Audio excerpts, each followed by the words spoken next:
আসসালামু আলাইকুম। পঞ্চম শ্রেণীর শিক্ষার্থীরা কোর্স টিকার নতুন একটি ক্লাসে তোমাদের স্বাগতম। আজকের ক্লাসে আমি আলোচনা করব তোমাদের বার্ষিক পরীক্ষার ইংরেজি বিষয়ের একটি প্রশ্নপত্র নিয়ে। এখানে তোমরা যে প্রশ্নপত্রটি দেখতে পাচ্ছ, এই প্রশ্নপত্রের মাধ্যমে ইতোমধ্যে একটি স্কুলে পরীক্ষা নেওয়া হয়ে গিয়েছে। তো এই জন্য তোমাদের যাদের স্কুলে এখন পর্যন্ত বার্ষিক পরীক্ষা অনুষ্ঠিত হয়নি, তোমরা এই প্রশ্নপত্রটি দেখলে ধারণা পেতে পারো যে তোমাদের স্কুলে বার্ষিক পরীক্ষা ঠিক কেমন হবে।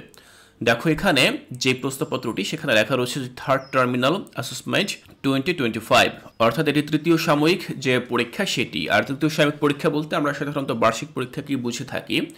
তো এই প্রশ্নপত্রের মাধ্যমে পরীক্ষা নেওয়া হয়েছে পাংশা রাজবাড়ির একটি স্কুলে। তোমরা এখান থেকে এই প্রশ্নপত্রটি দেখে নাও। এটি দেখলে তোমরা ধারণা পাবে যে তোমাদের পরীক্ষা কেমন হতে পারে। তোমাদের সাবজেক্ট হচ্ছে ইংলিশ, ফুল মার্ক 100। এই 100 মার্কের পরীক্ষার জন্য তোমরা 2 ঘন্টা 30 মিনিট সময় পাবে। তো কিভাবে এই ইংরেজি বিষয় থেকে প্রশ্ন আসবে আমি তোমাদেরকে বুঝিয়ে দিচ্ছি। তোমাদেরকে ঠিক এভাবে একটি প্যাসেজ দেওয়া হবে। তো সেই প্যাসেজটি আসবে তোমাদের মূল বই থেকে, যেটি হচ্ছে একটি সিন প্যাসেজ বলা হবে। এই সিন প্যাসেজ থেকে তোমাদেরকে 1, 2, 3, 4 এই যে এই চারটি প্রশ্নের উত্তর তোমাদেরকে দিতে হবে। তো সেই চারটি প্রশ্ন কি কি? প্রথমে তোমরা সিন প্যাসেজটি পড়ে খুব ভালোভাবে বুঝবে। তারপরে তোমরা নিচে প্রশ্ন পাবে।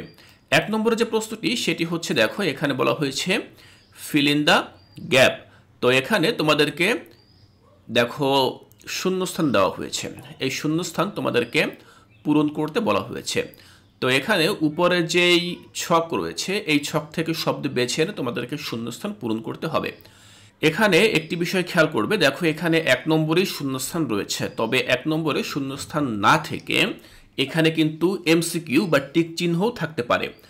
টিক চিহ্ন রেখে 1 নম্বরে টিক চিহ্ন রেখে 1 নম্বরের অর বা অথবায় তোমাদেরকে শূন্যস্থান পূরণ দেওয়া হতে পারে। এভাবেও কিন্তু হতে পারে, কারণ কোশ্চেন প্যাটার্নে কিন্তু এভাবে বলা হয়েছে। বেশ কিছু স্কুলে যে পরীক্ষা হয়েছে, আমি যেগুলোর প্রশ্নপত্র ইতিমধ্যে দেখেছি, অন্যান্য সব জায়গায় কিন্তু ঠিক ওরকম এসেছে যে 1 নম্বরে টিক চিহ্ন এসেছে, তারপরে তার অথবা বা অর নম্বর যে কোশ্চেনটা আসে, অর কোশ্চেন, সেখানে কিন্তু আবার শূন্যস্থান দিয়েছে। তো তোমরা এভাবে প্রিপারেশন নেবে। এখানে তোমাদেরকে 5 মার্ক দেওয়া হবে। 2 নম্বরে বলা হবে ট্রু ফলস অ্যাক্টিভিটি লিখতে। এখানে 5টি সেন্টেন্স তোমাদেরকে দেওয়া হবে। সেন্টেন্সগুলো ট্রু নাকি ফলস সেগুলো তোমাদেরকে এখানে লিখতে হবে।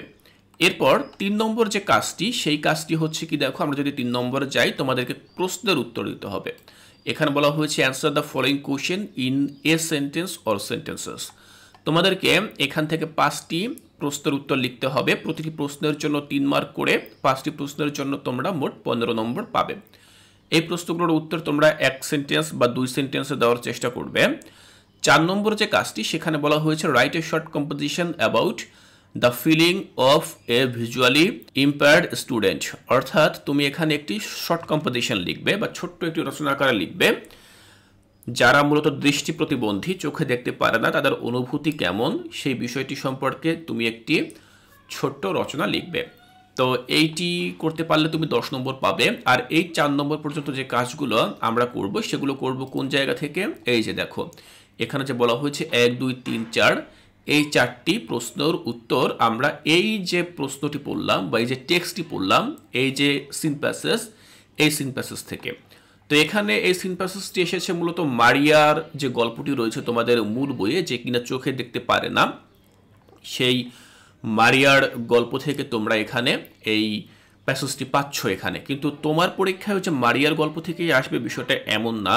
তুমি যেটা করবে সেটা হচ্ছে তোমার স্কুলের থেকে যে সিলেবাসটি দেওয়া হয়েছে, সেই সিলেবাসে যেই সকল ইউনিটগুলো রয়েছে তুমি সেগুলো পড়বে, সেখান থেকেই তুমি কমন পেয়ে যাবে। আমরা পরবর্তী পৃষ্ঠায় আবার যাই, সেখানে আমরা পরবর্তী প্রশ্নগুলো পাবো। 5 নম্বরে আমাদের যে কাজ সেটি হচ্ছে কলাম ম্যাচিং।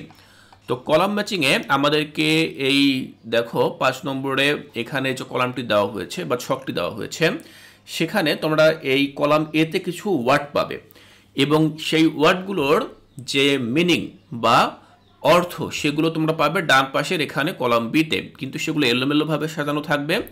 তোমাদেরকে যেটি করতে হবে, কোনটির সামনে কি বসবে সেটি তোমাদেরকে খুঁজে এনে বসাতে হবে।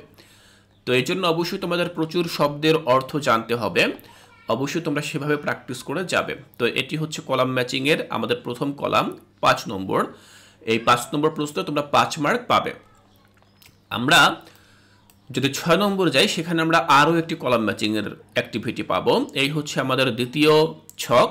এখানে আবার আমাদেরকে শব্দের যে অর্থ সেগুলো ম্যাচিং করতে বলা হবে না, এখানে আমাদেরকে ম্যাচিং করতে বলা হবে মূলত ইনফরমেশন। এখানে লেখাই রয়েছে যে match the information in column A with column B. Column এতে কিছু ইনফরমেশন বা তথ্য দেওয়া রয়েছে, সেই তথ্যগুলোর বাকি অংশ আবার কলাম বিতে রয়েছে। আমরা এগুলো পরস্পর মিল করে পূর্ণাঙ্গ একটি তথ্য বা ইনফরমেশনে রূপান্তর করব। এভাবে আমরা এখান থেকে 5 মার্ক পাবো। তো আমরা এই পেজটি দেখে নিলাম। এরপর আমাদের আরও প্রশ্ন রয়েছে, দেখো সাথে বলা হয়েছে রিঅ্যারেঞ্জ করতে। তো রিঅ্যারেঞ্জের ক্ষেত্রে তোমাদেরকে এভাবে 5টি সেন্টেন্স দেওয়া হবে, কিন্তু 5টি সেন্টেন্সের মধ্যে যে ওয়ার্ডগুলো থাকে সেগুলো আবার এলোমেলো করে দেওয়া থাকবে। তোমাদেরকে যেটি করতে হবে সেটি হচ্ছে এই ওয়ার্ডগুলোকে পরস্পর খুব সুন্দরভাবে সাজিয়ে ওই সেন্টেন্সটিকে একটি মিনিংফুল সেন্টেন্সে পরিণত করতে হবে, বা অর্থবোধক, অর্থ প্রকাশ করে এমন বাক্যে পরিণত করতে হবে। তো এখান থেকে তোমরা পাবে 5 মার্ক। আমরা 7 নম্বর পর্যন্ত প্রশ্ন দেখলাম। পরবর্তী যে প্রশ্ন সেটি আমরা দেখব। দেখো 8-এ বলা হয়েছে make WH questions from given statements. এখানে কিছু সেন্টেন্স দেওয়া রয়েছে, এই সেন্টেন্সগুলো দিয়ে তোমাদেরকে ডব্লিউএস কোশ্চেন করতে হবে, মানে প্রশ্ন তৈরি করতে হবে। এখান থেকে তোমরা পাবে 10 মার্ক। 9-এ বলা হয়েছে capital letters, use capital letters and punctuation marks where necessary. অর্থাৎ তোমাদেরকে এখানে ক্যাপিটাল লেটার এবং পাংচুয়েশন মার্ক ইউজ করতে হবে। তোমাদেরকে 5টি সেন্টেন্স দেওয়া হবে, যে সেন্টেন্সের মধ্যে কোনো বড় হাতের অক্ষর থাকবে না, কোনো ফুল স্টপ, কমা এগুলো থাকবে না। তোমাদেরকে এগুলো নিজেদেরকে বসাতে হবে। এখান থেকে তোমরা পাবে 10 মার্ক। এরপর 10-এ বলা হয়েছে write the correct form of verb. এখানে তোমাদেরকে ভার্বের যে কারেক্ট ফর্ম সেটি তোমাদেরকে লিখতে বলা হবে। অর্থাৎ শূন্যস্থান দেওয়া থাকবে, শূন্যস্থানের আগে ব্র্যাকেটের মধ্যে একটি ওয়ার্ড দেওয়া হবে, ওই ওয়ার্ডটি হচ্ছে একটি ভার্ব। ওই ভার্বের যে কারেক্ট ফর্মটি হবে বা সঠিক যে ফর্মটি হবে সেটি তোমাদেরকে এখানে মডিফাই করে লিখতে হবে। এখানে পাবে 10 মার্ক। 11 নম্বরে তোমাদেরকে বলা হয়েছে fill in the blanks by writing the ordinal numbers so that the story makes sense.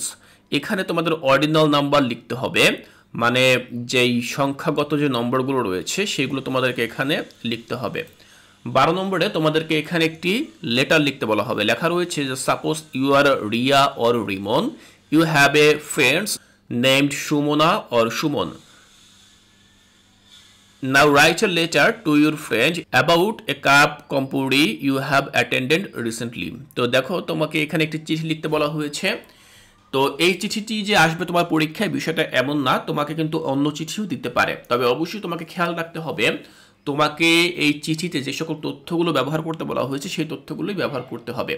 যেমন এখানে নামের কথা বলা হয়েছে, তোমাকে যদি নির্দিষ্ট করে নাম এখানে লিখে দেওয়া হয় তাহলে তুমি সেই নাম ব্যবহার করবে, তুমি তোমার ব্যক্তিগত নাম ব্যবহার করবে না। আর যদি নাম এখানে দিয়ে না দেওয়াই থাকে তাহলে তুমি তোমার নিজের নাম ব্যবহার করবে। 13 নম্বর যে কাজটি সেটি বলা হয়েছে fill up the form with your own information. দেখো এখানে এই যে ফর্মটি আমাদেরকে পূরণ করতে বলা হয়েছে, ফর্মটি পূরণের ক্ষেত্রে বলা হয়েছে ইউর ওন ইনফরমেশন, মানে তোমার নিজের যে তথ্যগুলো রয়েছে সেই তথ্যগুলো ব্যবহার করে তোমাকে এই ফর্মটি পূরণ করতে বলা হয়েছে। এখন এরকম যদি বলা হয় তাহলে এখানে যেই তথ্যগুলো জানতে চাইবে তুমি সেই তথ্যগুলো দিয়ে ফর্মটি পূরণ করবে। যেমন নেমের জায়গায় তুমি তোমার নাম লিখবে, স্কুল নেমের জায়গায় তুমি তোমার স্কুলের নাম লিখবে, ঠিকানার জায়গায় তোমার ঠিকানা লিখবে, ডেট অফ বার্থের জায়গায় তোমার জন্ম তারিখ লিখবে, হবির জায়গায়, হবি মানে শখ, তোমার শখ লিখবে। কিন্তু এখানে 13 নম্বরের যেই প্রশ্নটি রয়েছে সেখানে বেশিরভাগ ক্ষেত্রেই আমরা জানি যে এখানে তথ্য দেওয়া হয়, মানে এখানে নাম উল্লেখ করা থাকে, কোনো স্টুডেন্টের নাম উল্লেখ করা থাকে, তাহলে কিন্তু তোমাকে সেই নামগুলোই এখানে ইউজ করতে হবে। তো তুমি সেই অনুযায়ী এখান থেকে প্রথমে এই তথ্যগুলো পড়ে নেবে, পড়ার পরে তুমি দেখবে যে এখানে কোনো ইনফরমেশন দেওয়া আছে কিনা। যদি ইনফরমেশন দেওয়া থাকে তাহলে তুমি সেগুলো ইউজ করবে, আর যদি বলা হয় তোমার নিজের তথ্য ব্যবহার করো তাহলে তো তুমি তোমার নিজের যেই তথ্যগুলো রয়েছে সেগুলো ব্যবহার করে তুমি ফর্মটি পূরণ করে দিবে। তো এই হচ্ছে মূলত আমাদের 100 মার্কের প্রশ্নপত্র, যার মধ্য দিয়ে একটি স্কুলে ইতোমধ্যে পরীক্ষা নেওয়া হয়ে গিয়েছে। শিক্ষার্থীরা এভাবে তোমরা বিভিন্ন স্কুলের যে প্রশ্নগুলো রয়েছে সেগুলো সংগ্রহ করতে পারো, সংগ্রহ করে তোমরা প্রিপারেশন নিতে পারো। আমি আশা করছি এতে করে তোমাদের পরীক্ষা প্রস্তুতি অনেক অনেক ভালো হবে। শিক্ষার্থীরা, এর পরবর্তী ক্লাসে আমি পরবর্তী আরও প্রশ্নপত্র নিয়ে আলোচনা করব, তাই কোর্সটিকায় পরবর্তী ক্লাসগুলো দেখার আমন্ত্রণ জানিয়ে আজকের এই ক্লাসটি এখানেই শেষ করছি।